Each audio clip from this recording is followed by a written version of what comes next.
Lembaga Pengembangan Tilawatil Quran Banjarmasin menggelar rapat kerja daerah ke-33 di Aula Kayu Baimbai Balai Kota Banjarmasin jelang tengah hari Senin 11 Maret 2019. Tujuan dilaksanakannya kegiatan ini adalah untuk mempersiapkan program kerja 2019.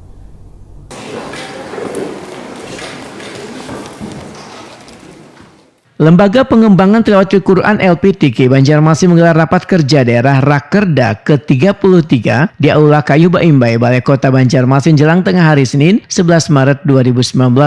Tujuan dilaksanakannya kegiatan ini adalah untuk mempersiapkan program kerja 2019, mempersiapkan keberangkatan Kapila MTQ tingkat Provinsi Kalimantan Selatan akan dilaksanakan di Kota Baru, dan persiapan kegiatan MTQ Nasional ke-51 tingkat Banjarmasin yang digelar 15 Maret 2019 di halaman Taman Budaya Banjarmasin Utara. Dalam sambutannya, Wali Kota Banjarmasin Ibnu Sina berdoa MTQ ke-51 tingkat Banjarmasin yang dilaksanakan Kecamatan Banjarmasin Utara, pembukaannya bisa berjalan dengan lancar. Politisi PKS ini pun memberikan ucapan selamat dan sukses kepada LPTQ Banjarmasin yang sudah mempertahankan gelar juara umum sebanyak 2 kali secara berturut-turut dalam pelaksanaan MTQ tingkat Provinsi Kalimantan Selatan. Ibnu Sina berharap di MTQ tingkat Provinsi di Kota Baru nanti, Banjarmasin bisa kembali mengukir prestasi sebagai juara umum.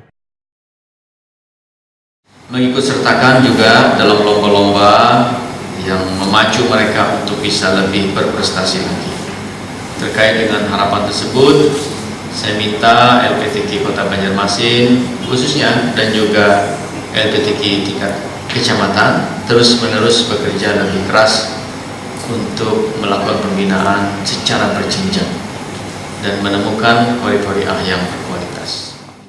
Berkenaan dengan tugas LPTQ dalam rangka melakukan pembinaan terhadap Kori Wan Korea serta tugas-tugas lainnya, Ibnu Sina menginginkan agar LPTQ memiliki program pembinaan dan pelatihan yang berkelanjutan sejak usia dini, sehingga dengan program pembibitan itu dapat melahirkan Kori Wan Korea lebih berkualitas.